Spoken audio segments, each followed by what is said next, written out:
Chers fans de catch et du Romilly Catch Club, bienvenue pour ce nouvel épisode du tournoi Révolte. Dans ce nouvel épisode, nous allons voir les 2 derniers matchs de qualification du tournoi.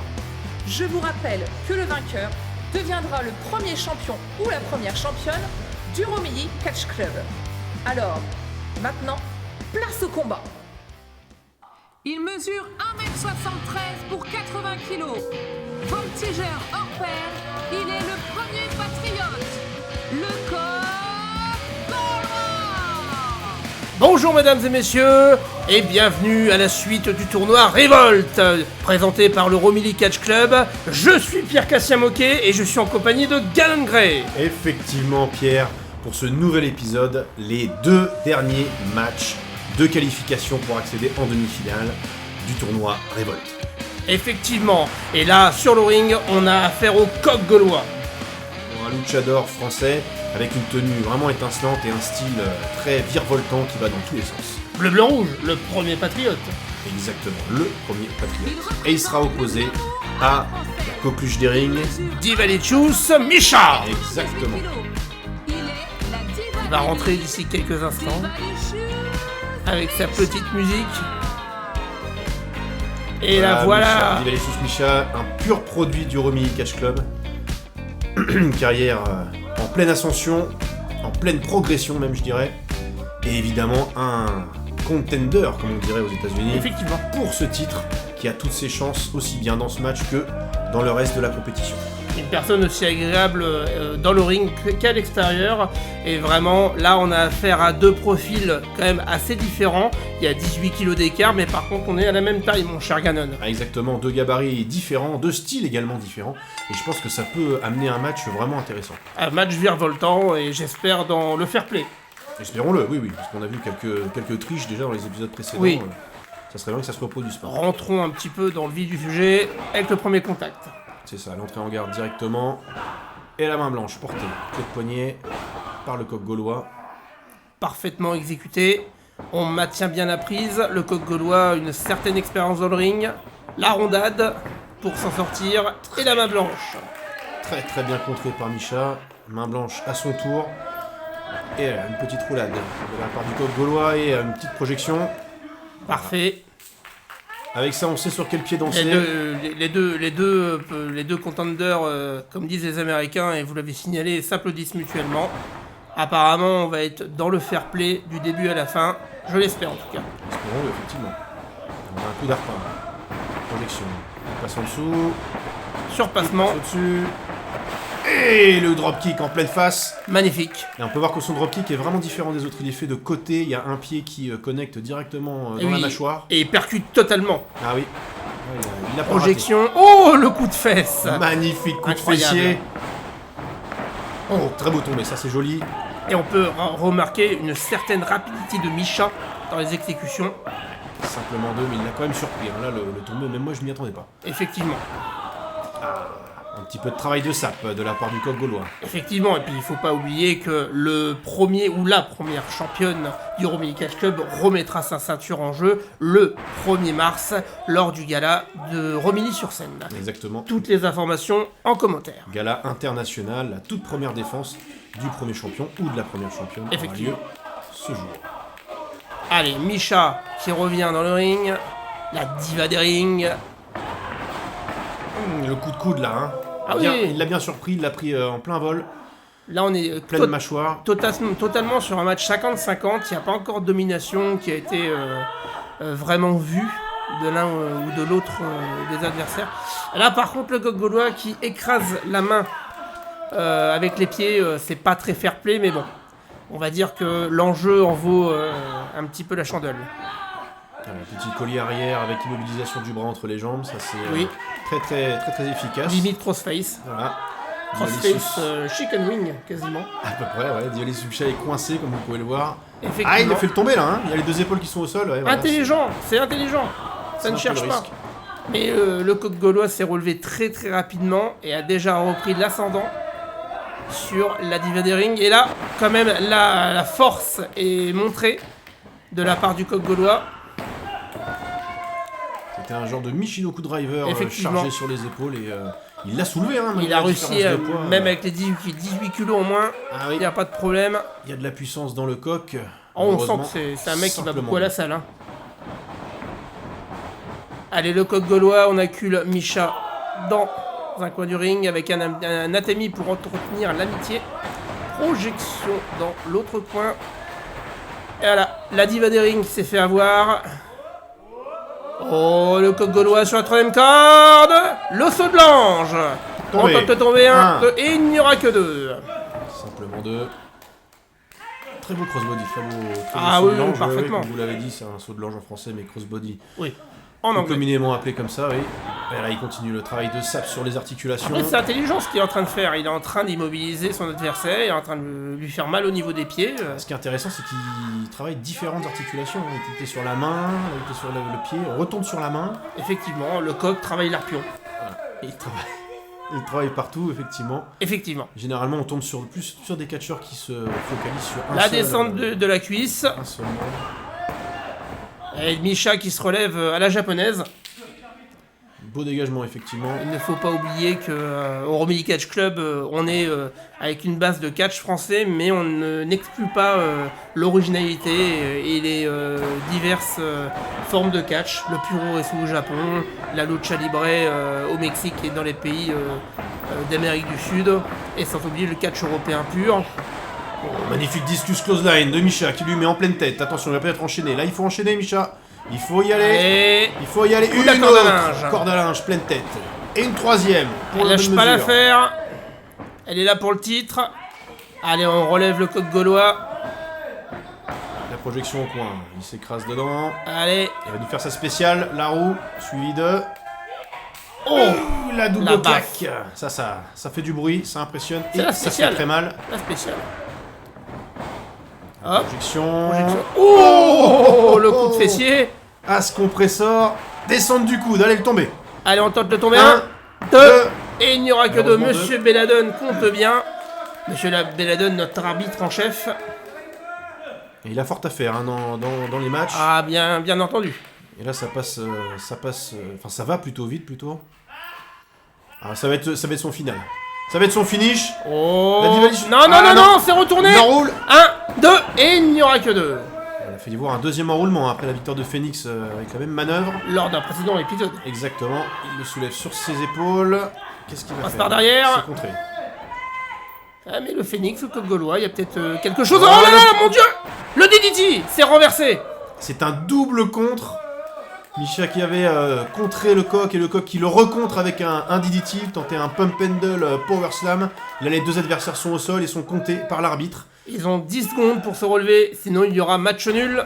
Exactement, si les deux sont éliminés, bah, malheureusement ça va nous faire un trou. Hein, dans Effectivement, mais bon, c'est comme ça. ça serait quand même dommage. Non, mais je vois que le coq est déjà. Le coq se relève, il est quasiment sur ses deux genoux. C'est bon, sur ses deux pieds, pardon. Enfin, ses deux pattes. Allez, il va enchaîner. Allez, le coq, il faut y aller là. L'Atemi. On continue. Oh, c'est dans le ventre. Ah là, on est parti avec maintenant de la rudesse. Hein. Il faut hein, en fin de match, il faut pour finir un petit peu le travail. Il faut passer à la vitesse Oh supérieure. là là, le big boot. Pleine tête. Il l'a pas raté. Là, Et là, c'est fini, là c'est C'est la fini. Divalicious Bomb. Attention. Divalicious Bomb. Attendez. On tente le Faut faire tomber. le tomber. Est-ce que c'est fini? 1, 2 et 3. Victoire. Victoire de Divalicious Misha. Et il a réussi à placer Son obstacle pour arriver en demi-finale. Exactement, voilà, il avait raté sa Divalicious Bomb juste avant, il l'a réussi enfin. Et voilà, une fois que ça touche, c'est terminé, c'est Et rigolo. Divalicious Misha qui avance donc en demi-finale, qui retrouve Hugo Pérez, Pauline, le Phoenix, mais qui d'autre encore? Dominique Le Talendier. Effectivement, Et une personne qui sera le vainqueur du prochain match. dernier match de qualification. Et une belle victoire, Pierre, de Divalicious Misha, qui a gagné son match et qui accède donc aux demi-finales. Il a vraiment montré qu'il avait les outils pour aller plus loin et on lui souhaite le meilleur pour la suite. Il a su se défaire donc du corps gaulois qui pourtant a voltigé comme il fallait, a réussi même à le soulever, à le slammer, mais Misha a été le plus réaliste. Oui, Misha a été pur produit du Romilly Catch Club, a été beaucoup plus performant que le coq gaulois sur la fin de match, mais c'est vrai que pendant tout ce match, il y avait vraiment un 50-50 qui dégageait, et en tout cas, le coq gaulois n'a pas à rougir de cette défaite, bien au contraire. Les défaites font avancer dans le catch comme dans la vie, donc on peut souhaiter que le meilleur au coq gaulois, et encore une fois, bravo à Misha d'avoir réalisé cette belle performance. Elle accède donc au match de demi-finale qui va la voir s'affronter avec un autre catcheur. Tout à fait, et nous avons l'annonce du dernier combat de qualification qui verra s'opposer Ganon Gray contre Tom Avenge, un combat qui s'annonce musclé et qui sera sans aucun doute. Mon cher Alain Delon, je ne saurais mieux vous paraphraser. C'est parti, on la retrouve tout de suite. On la retrouve tout de suite sur le ring. Il mesure 1m83 pour 93 kg. Le catcheur franco-canadien, le salopard des rings, Ganon Gray. Alors mon cher Ganon, on va être sur le commentaire d'un match un peu spécial vu que c'est votre entrée en lice dans le tournoi. Aurore nous a dit que vous étiez un salopard des rings. Bon, moi je vous prends plus pour un gentleman vu que vous êtes avec moi et que vous êtes plutôt très sympathique. Comment vous sentiez-vous à l'entrée de ce match ? Écoutez, un peu confiant, mais bon, il y a toujours une dose d'incertitude dans le catch, puisqu'on sait jamais vraiment qui on affronte, comment ça se passe. Bon, là, je savais que c'était face à Tom Avenge, qui est pas du tout à sous-estimer, puisque c'est un produit du Romilly Catch Club, et il a un passé dans le judo, il est vraiment... il faut vraiment se méfier de lui, quoi. D'accord. Et du coup, parlons de votre adversaire justement, Tom Avenge. Vous m'avez dit qu'il avait un background dans le judo. Il a fait d'autres activités, vu que vous avez plus de connaissances que moi sur ce dernier. J'ai connaissance que du judo, mais aussi évidemment du catch. Et il a un style qui est vraiment dans le style de catch français. Oui, c'est de la voltige, mais plus à l'ancienne. D'accord. Donc voilà, ça c'est un style qui se voit de moins en moins, mais qui est très très effectif et qui est connu justement pour son efficacité. Très bien, on voit qu'il est là, il est motivé pour faire ses armes face à vous. On va voir le tail of the tape. On est sur à peu près 10 kg d'écart et au niveau de la taille, on est à peu près une dizaine pareil de centimètres d'écart.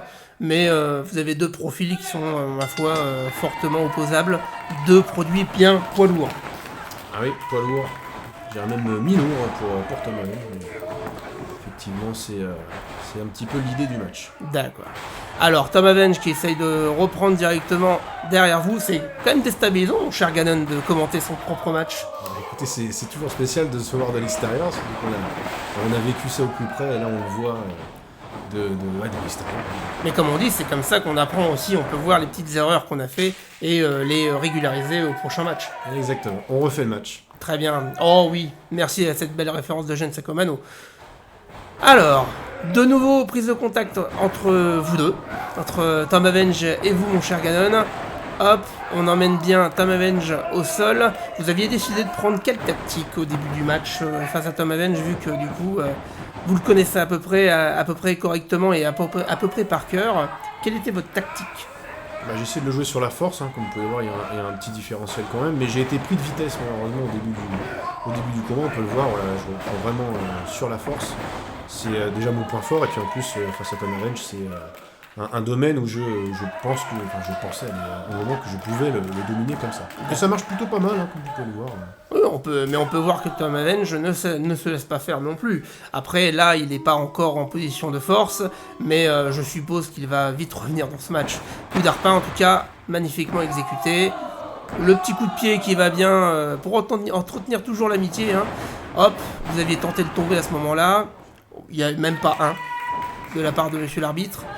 Hop, Ganon. Hop, vous revenez avec une main blanche, les fondamentaux du catch.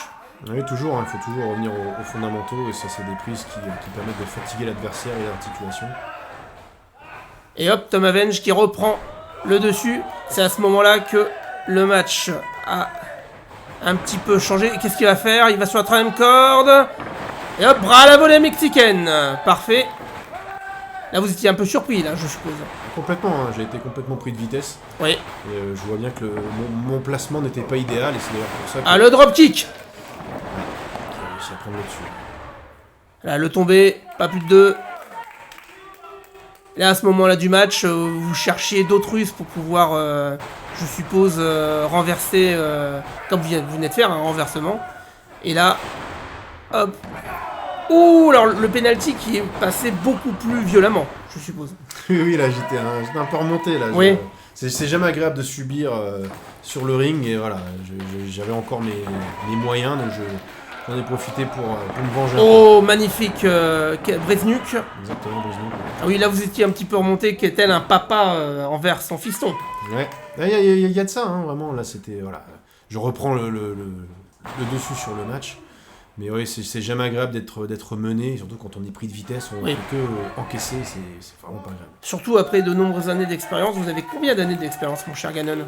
J'en ai 13. 13. 13 Et je rappelle que vous avez été formé par Landstorm, qui n'est pas une demi-portion dans le business, hein, comme dirait l'autre. Magnifique brise d'eau. Non, ah.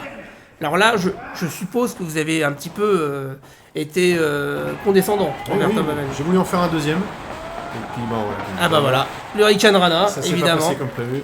Et là, Tom Avenge qui reprend le dessus. Il va partir avec une souplesse. Est-ce qu'il va l'exécuter? Non. Non. Oh, là c'est passé. Finalement, vous revenez très vite dans ce match. Et encore une fois, hein, comme j'ai dit juste avant, c'est vraiment sur la puissance et la force que j'ai joué le coup.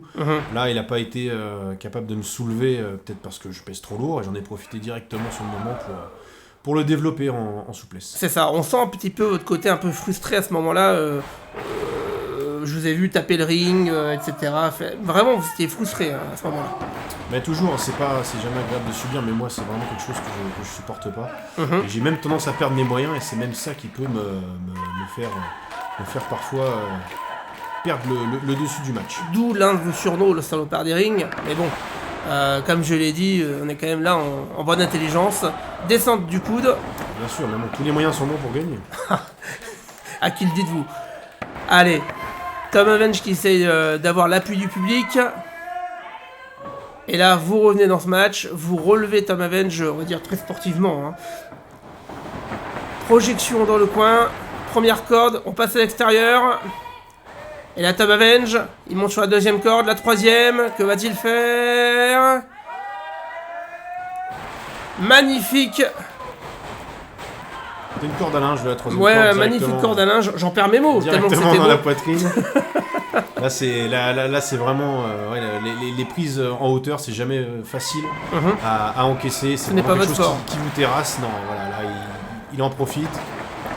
Magnifique corde à linge une deuxième fois. Il en profite complètement. Et c'est ce qu'il faut faire. Le Big Boot. J'ai réussi Ah à oui, là, passer.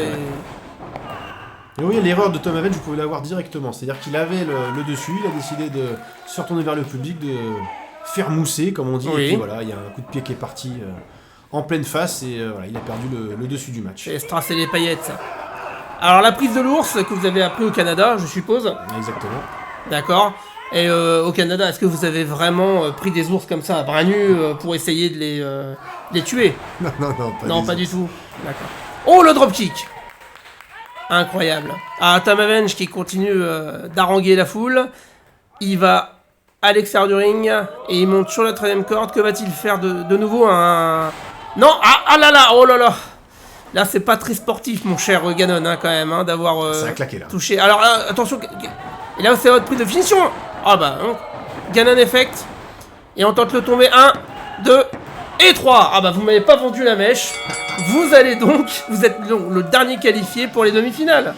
Comme vous pouvez le voir, voilà. J'ai capitalisé sur une erreur de plus de Tom Avenge. Il a trop attendu sur les cordes.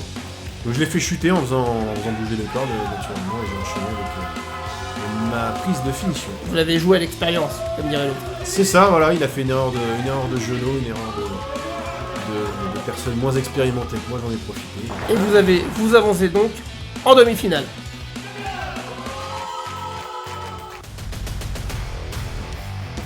Alors, mon cher Ganon, vous me l'aviez caché cette belle victoire, hein? Alors, dites-moi tout, qu'avez-vous pensé de votre match? Bah, écoutez, c'est un match qui a été relativement compliqué. C'était un match intense, engagé. Il y avait vraiment tout ce qu'il faut pour faire un bon match de catch. Mais bon voilà, Tom Avenge a fait une grossière erreur de monter sur la troisième corde en attendant trop. Je l'ai fait chuter, j'en ai profité pour lui placer un cutter directement et c'est une victoire. J'ai senti un peu de frustration dans votre match. Est-ce que vous avez senti à un moment donné la victoire vous échapper? J'apprécie pas vraiment de perdre la main dans un combat, comme dans la vie d'ailleurs, et c'est ce qui m'a énervé et c'est ce qui a vraiment peut-être même motivé ma victoire. Voilà, on peut revoir le Ganon Effect qui a été exécuté pour cette victoire à l'expérience encore une fois. C'est vrai que j'avais un avantage d'expérience sur Tom Avenge et c'est peut-être même ce qui m'a permis de m'emporter. Très bien, on va voir les tableaux déqualifiés.